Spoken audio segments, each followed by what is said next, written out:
Hola, una pregunta muy recurrente que siempre me hacen es, ¿pueden las startups resolver algún tipo de crisis o resolver los problemas que están teniendo en las empresas? Bueno, de muchas maneras y de ciertas formas, sí. Una startup tiene muchos recursos, no materiales, pero sí muchos recursos para salir adelante de diferentes situaciones. Vamos a revisar algunas de ellas. Y para responder esta pregunta de por qué las startups son las indicadas para resolver crisis, creo que voy a resumir empezando a definir qué son las startups o qué entendemos nosotros por startups. Hay un tema muy interesante con aquellos que se definen como tal de inicio rápido, porque es así como se debe entender una startup, y es porque al iniciar rápidamente inician con pocos recursos, porque no los tienen y porque tienen que ir ganándolos en el camino. Ir contra el tiempo en una startup es casi un activo, ¿no? Tenemos que luchar siempre contra un modelo de negocio ya establecido y a partir de ahí tratar de extraer de ese modelo de negocio ya establecido, que es una categoría consolidada, los puntos débiles y los puntos fuertes, a lo que llamamos ventaja diferencial. Algo que también caracteriza a una startup es que desde que tiene la idea hasta que desarrolla un MVP pasa muy poco tiempo. Casi es días, una semana o máximo un mes. Pasar de la idea a rápidamente construir una prueba de concepto o un producto mínimo para que un grupo de personas que tienen ese problema puedan utilizarlo como una solución es vital y el tiempo es muy corto. Es por ello que hoy en día las startups usan demasiadas herramientas libres de open source para poder correr rápidamente ese roadmap. Otra cosa que también las ha caracterizado desde siempre es que están preparadas para las crisis por una razón muy simple, y es porque no necesitan dinero para lograr mucho. Las startups son conocidas por hacer rápido el proceso de venta, es decir, adquirir usuarios a medida que van desarrollando el producto. Y si tú tienes usuarios, mientras desarrollas un producto, lo más probable es que tengas una caja chica, no muy grande, pero que te permite ir avanzando en todos los compromisos que tienes. Contratar personas, tener espacio en nube, ir generando diferentes pruebas del mercado, contratar marketing y diferentes.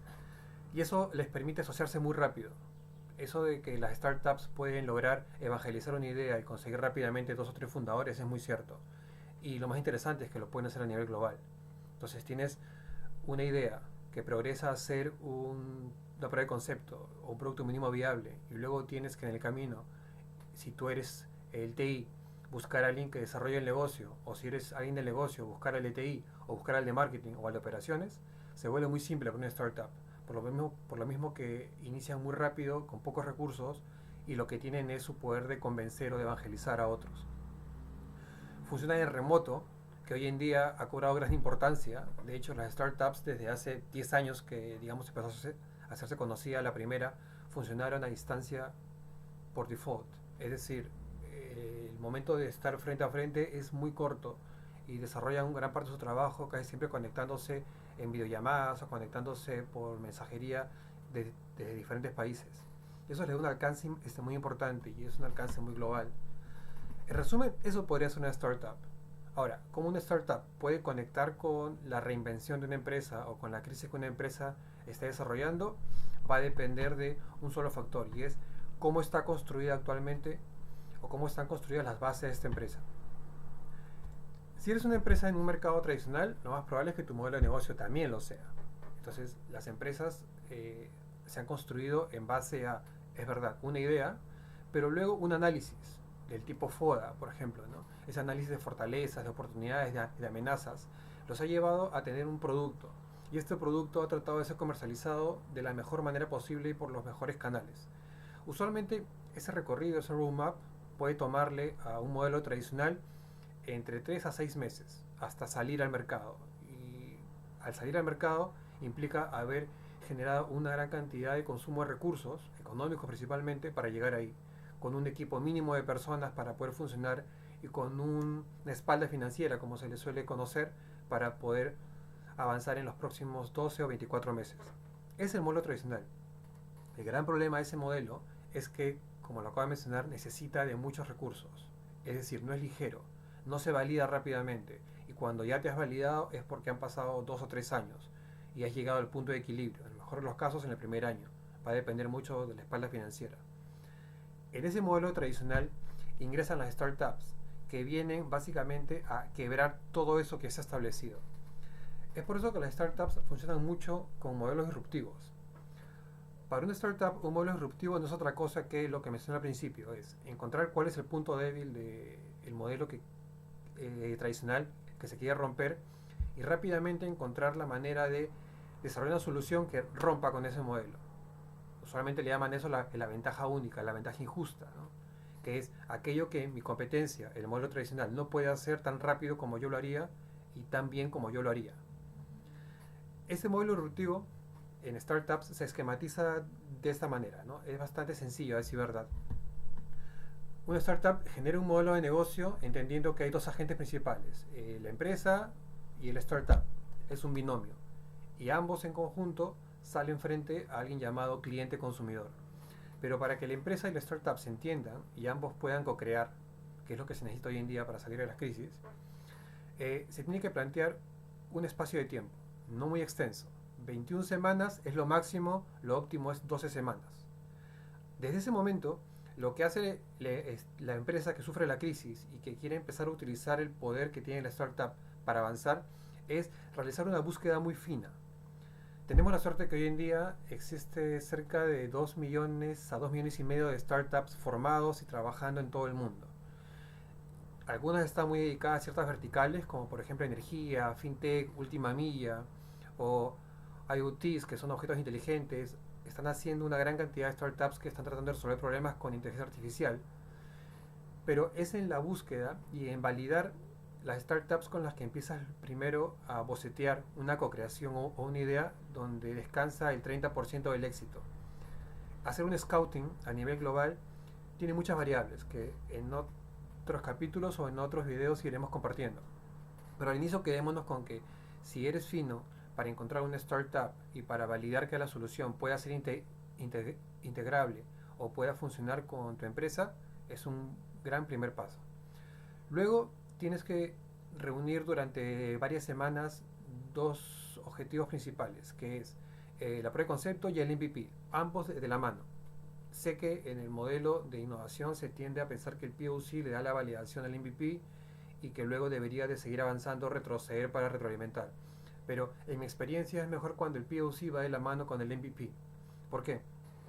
Hoy en día las startups se enfrentan a mercados que son demasiado híbridos, cambian constantemente y en esta coyuntura donde los negocios empiezan a replegarse, donde muchas economías empiezan a entrar en recesión o depresión, es importante calibrar el producto que estás lanzando frente al usuario y rápidamente replantearlo desde la prueba de concepto para desarrollar nuevos features o nuevas características que te hagan mucho más fuerte. Pensemos que cada vez que lanzamos un POC o un MVP no es por otra cosa que, sí, validar la tecnología, el código o la funcionalidad, pero sobre todo reconocer que tenemos un modelo de ingresos que es sostenible en el tiempo, que los usuarios van a querer pagar mensual, anualmente. Ese es uno de los aspectos más importantes. Ahí puedes tener tú el 40 o 45% del peso del éxito de una empresa trabajando con una startup para resolver una crisis. Es muy importante. Lo que viene a partir de ahí es, ya tienes un MVP que a la gente responde muy bien, que soluciona un problema, es tratar de ganar clientes que te permitan con esos ingresos vivir sin necesidad de una inyección externa. Inyección externa es una inversión de capital, lo cual para las empresas resulta ser una gran noticia, porque hoy en día las empresas que afrontan una crisis tienen una falta de liquidez muy grande, entonces no puedes invertir tus 100 mil, 200 mil dólares en una startup para que avance. No es una tribu de innovación, no es un Scrum. Una startup funciona, como le dije al principio, con pocos recursos. Entonces es importante que el startup que está siendo incubado y desarrollado dentro de tu empresa, que pueden ser diferentes startups integrándose de diferentes partes del mundo en tu empresa para resolver esa solución, para resolver ese problema, tengan en claro de que cuando lancen el MVP tienen que generar clientes rápidamente y esos clientes tienen que ser clientes que paguen por el servicio para hacer esto llamado bootstrapping, que es un término que se usa mucho en los ecosistemas de startups para definir cuánto puedes tú solventar tus gastos únicamente con tus ventas o con tus ingresos orgánicos, sin pedir necesariamente inversión de VCs o de fondos de capital. Cuando estás en ese punto, ya has logrado el bootstrapping de unas 3, 4 semanas, significa de que el modelo de negocio, la solución y la disrupción que estás planteando funciona.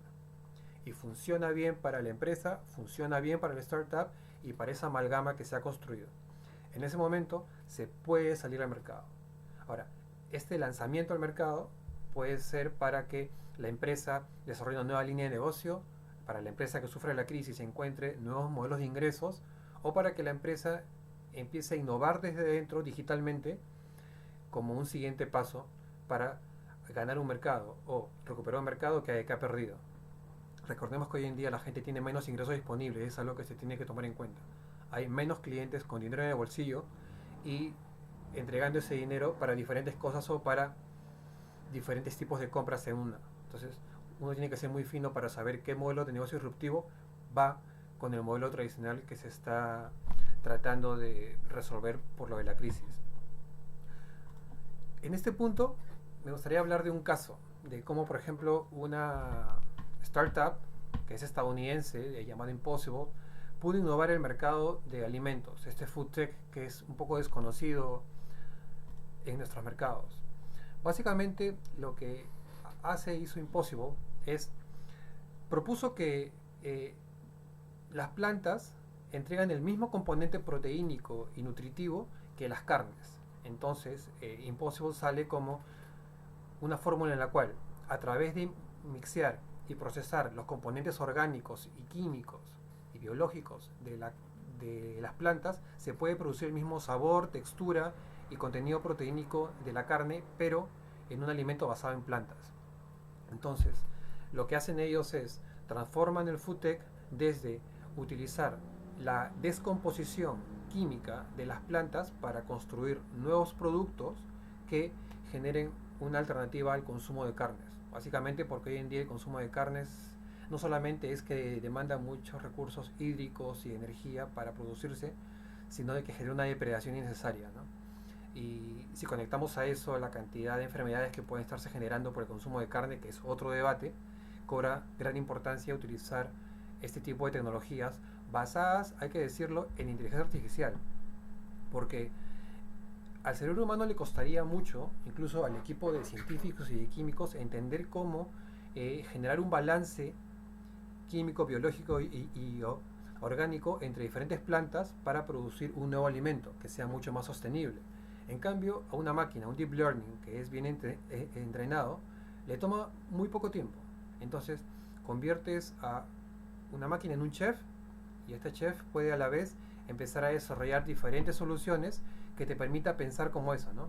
Que te permita pensar en cómo un grupo de personas, de científicos, le enseñan a un código por computadora cómo debería de ser a nivel de composición química orgánica la carne ideal para que el ser humano lo perciba como tal, sin ninguna diferencia, transformando plantas, que es algo que crece de manera natural, en productos cárnicos, que es lo que se demanda mucho en el mundo entero. Entonces, esta empresa Impossible es ciertamente muy interesante porque cumple esos dos objetivos, ¿no? Uno, el fundador construye una composición química, una fórmula única basada en deep learning que emula, que copia las sensaciones que nosotros como seres humanos expresamos frente a la carne y además compensa todos los niveles proteínicos y nutritivos que derivan de ella. Esta startup bien está trabajando en co-creación con diferentes marcas y diferentes compañías de alimentos en el mundo, principalmente en Estados Unidos. ¿Para qué? Tal vez no porque las empresas quieren dejar de usar carne para sus componentes, sino por toda esta invención que proviene de las plantas, que si son bien canalizadas y entendidas a través del deep learning, que es la inteligencia artificial, puede producir no solamente un nivel de sostenibilidad con respecto al alimento a nivel mundial impresionante. Es decir, podríamos alimentar con estas fórmulas, balanceando diferentes componentes químicos orgánicos a toda la humanidad a un bajo costo. Entonces, hoy en día cobra gran importancia si estamos tratando de encontrar aspectos inmunológicos dentro de la comida. Entonces, interesante echarle una vista a todo lo que tenemos como startups dentro de los ecosistemas de innovación empresarial. Pensar, y los invito a pensar, de que cada empresa que afronta una crisis en este momento puede verse beneficiada de esos modelos disruptivos que ya han nacido y están naciendo en la cabeza de las startups en todo el mundo y se pueda generar una amalgama de co-creación. Por eso es que yo creo que las startups sí son la solución para cualquier tipo de crisis. Hasta la próxima.